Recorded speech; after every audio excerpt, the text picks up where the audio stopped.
আল্লাহর হাবিব বলেন এমন 4টা গুণ আছে, যেই 4টা গুণ কোনো বান্দা যদি অর্জন করতে পারে, দুনিয়ার মধ্যে যদি কোনো কিছু অর্জন করতে নাও পারে, তার কোনো ক্ষতি হবে না, তার কোনো সমস্যা হবে না। প্রথম নাম্বার গুণ হলো নবীজি বলেছেন হিফজু আমানাতিন।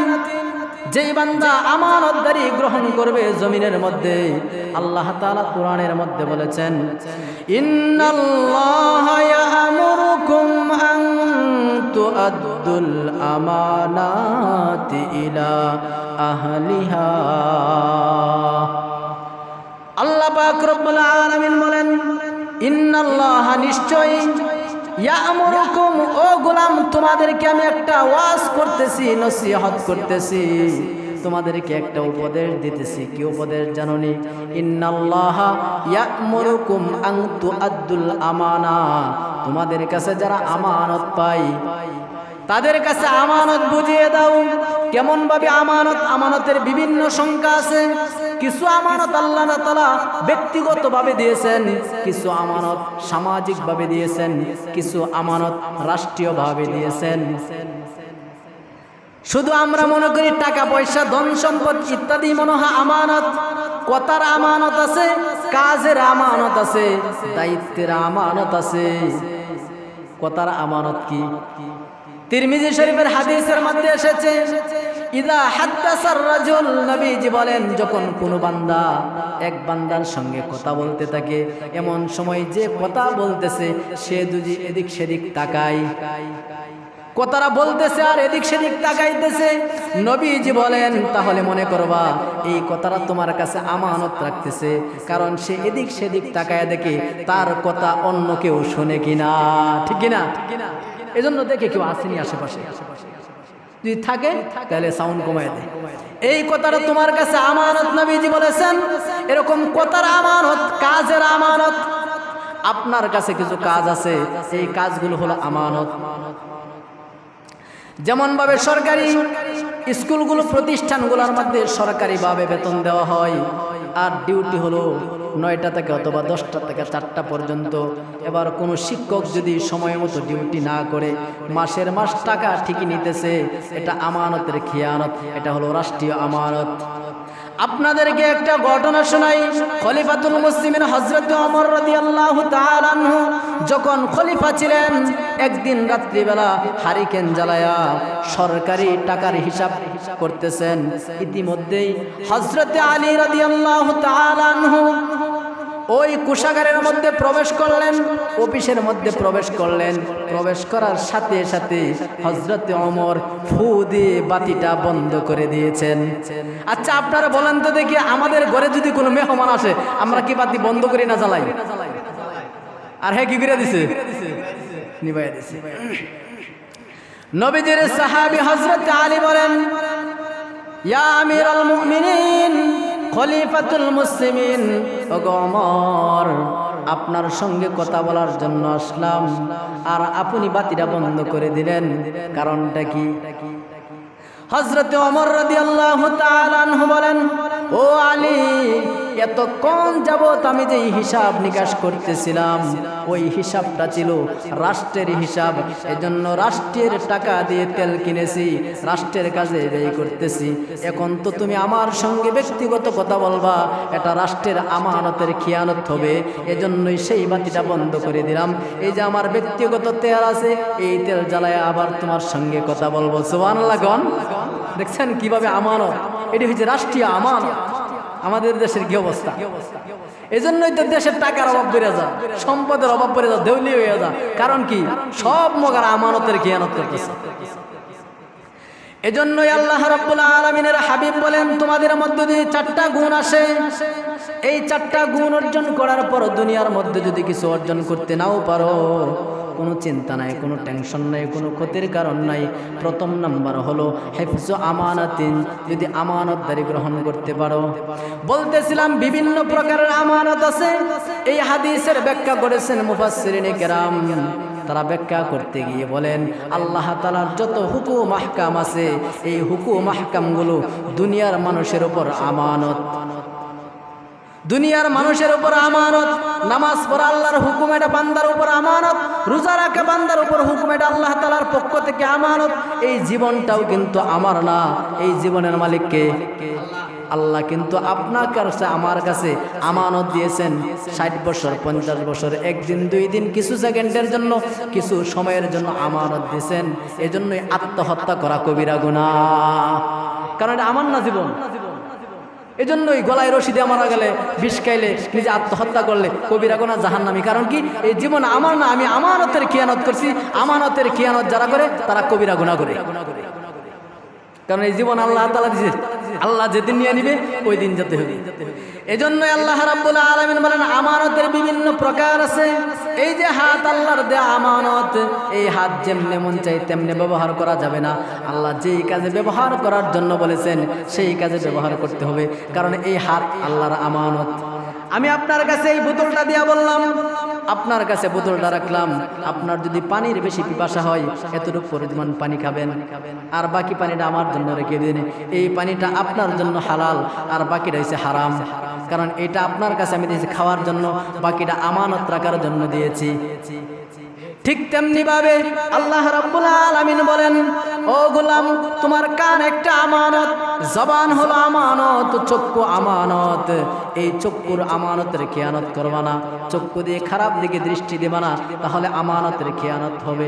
আল্লাহ রাব্বুল আলামিন সূরাতুন নূরের মধ্যে বলেন, কুল লিল মুমিনিনা ইয়াগুদ্দু মিন আবসারিহিম ওয়া ইয়াহফাযুনা ফুরুজাহুম। আল্লাহ পাক রব্বুল আলামিন বলেন, কুল, ও নবী আপনি দুনিয়ার উম্মতদেরকে জানায় দেন, ইয়াগুদ্দু, তাদের চোখের দৃষ্টি যেন নিচের দিকে রাখে, চোখের আমানতের খিয়ানত যেন না করে। আর 2 নাম্বার, তাদের যৌবনের হেফাজত যেন করে। এই যৌবনও আল্লাহ তাআলা আমানত দিয়েছেন। নবীজি অন্য হাদিসের মধ্যে বলেছেন, মাইয়াজমাল লিমা বাইনা লিহইয়াইহি ওয়া মা বাইনা রিজলাইহি আজমাল্লাহুল জান্নাহ। ও উম্মত, 2টা জিনিসের জিম্মাদারি যদি নাও, আমি নবী তোমাকে জান্নাতে নেওয়ার জিম্মাদারি নিয়ে নিব। 1 নাম্বার হলো জবানের হেফাজত যদি করো, তাহলে আমি নবী তোমাকে জান্নাতে নেওয়ার জিম্মাদারি নিব। 2 নাম্বার হলো যৌবনের হেফাজত যদি করো, আমি নবী তোমাকে জান্নাতে নেওয়ার জিম্মাদারি নিয়ে নিব। আল্লাহ রাব্বুল আলামিনের হাবিব যে হাদিস বলেছেন 4টা গুণের কথা। প্রথম নাম্বার গুণ হলো আমানত। এই আমানত সম্পর্কে আমরা যদি কোরআন রিসার্চ করি, কোরআনে এক আয়াতে আল্লাহ তাআলা বলেন, ইন্না আরাদনাল আমানাতা আলাস সামাওয়াতি ওয়াল আরদি ওয়াল জিবাল فأبين أن يحملنها وأشفقن منها وحملها الإنسان إنه كان ظلوما جهولا। আল্লাহ রাব্বুল আলামিন বলেন, ইন্না, নিশ্চয়, আরাদনাল আমানাত, আমার আমানত আমি জমিনকে দিতে চেয়েছিলাম, জমিন গ্রহণ করে নাই। আমার আমানত আসমানকে দিতে চেয়েছিলাম, আসমানও গ্রহণ করে নাই। আমার আমানত পাহাড়কে দিতে চেয়েছিলাম, পাহাড়ও গ্রহণ করে নাই।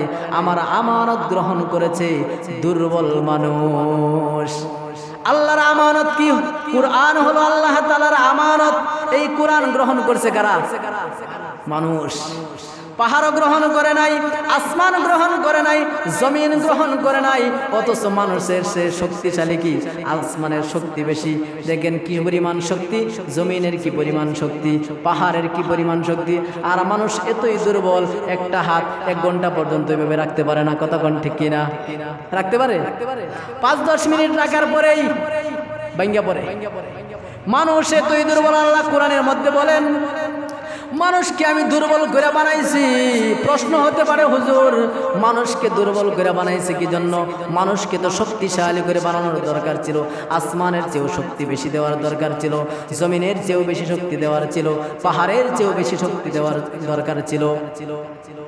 আল্লাহ তাআলা যেহেতু মানুষকে উত্তমভাবে বানাইছেন, সৃষ্টির মধ্যে শ্রেষ্ঠত্ব দিয়েছেন, তাহলে তো শক্তিও বেশি দেওয়ার দরকার ছিল। এর জন্য একটা এক্সাম্পল পেশ করি, তাহলে তাড়াতাড়ি বুঝতে পারবেন। দেখবেন ছোট বাচ্চা যারা আছে, এরা খেলাধুলা করার জন্য ছোট্ট ছোট ঘর বানায়। আর এই ঘরের যে খুঁটিগুলো, এটি কি এতটুকু করে নাই 2 আঙ্গুল, সামান্য একটু বাতাস এলে কি বুঝা জানা। এবার যদি আপনি প্রশ্ন করেন বাতিজারে, এই ঘর যে বানাইলি, এই অল্প খুঁটি যে গাড়লি, এটা তো বাতাস আইলেই ভেঙে যাবে। বাতিজা আপনাকে বলবে, চাচা আপনাকে তো মনে করছিলাম বুদ্ধিমান, এখন দেখি আপনি তো বুদ্ধির পরিচয় দেন নাই। এই ঘর তো আমরা অল্প কিছুক্ষণ সময়ের জন্য বানাইছি।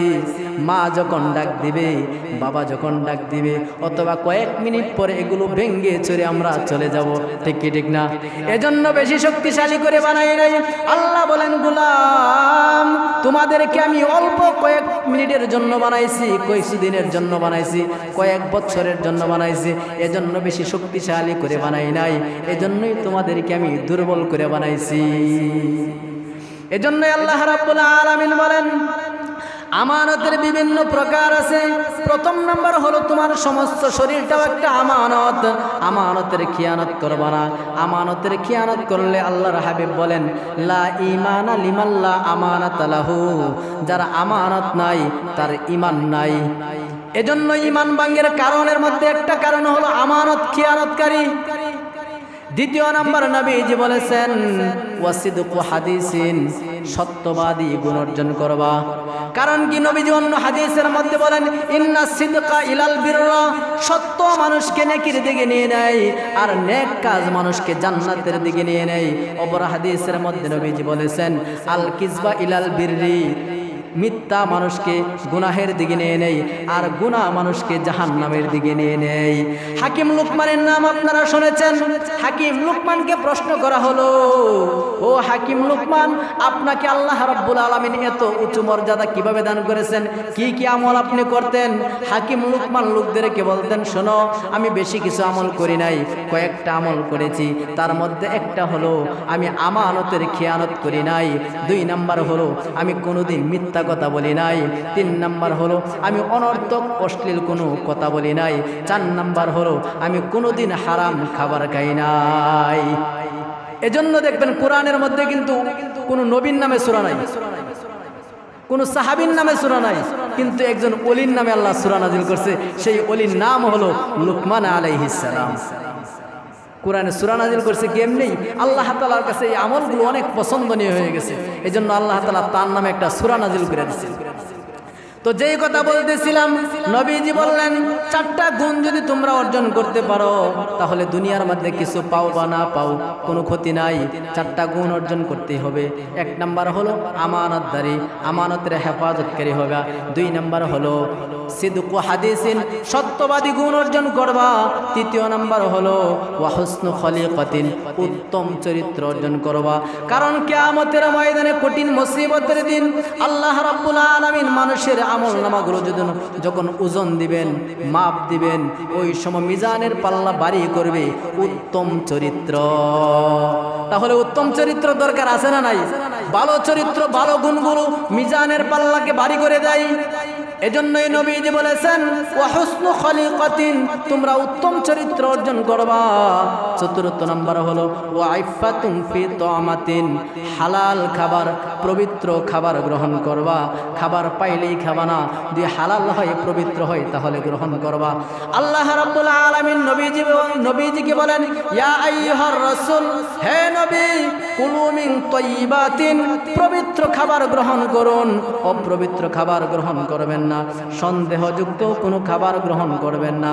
যদি এই 4টা গুণ অর্জন করতে পারেন, তাহলে আপনার নাম আমানতদারিতে লেখা হবে, সত্যবাদীতে লেখা হবে, উত্তম চরিত্রের মধ্যে লেখা হবে। পবিত্র এবং হালাল খাবার গ্রহণ করছেন, ওই জায়গায় আপনার নামগুলো লেখা হবে। আল্লাহ রাব্বুল আলামিন কোরআনের মধ্যেও বলেছেন, ওয়াল্লাযীনা হুম লিআমানাতিহিম ওয়া আহদিহিম রাউন, যারা তাদের আমানতকে ফিরিয়ে দেয় এবং তাদের অঙ্গীকার ঠিক রেখেছে, তারাই জমিনের মধ্যে জান্নাতি ব্যক্তিতে রূপান্তরিত হয়েছে।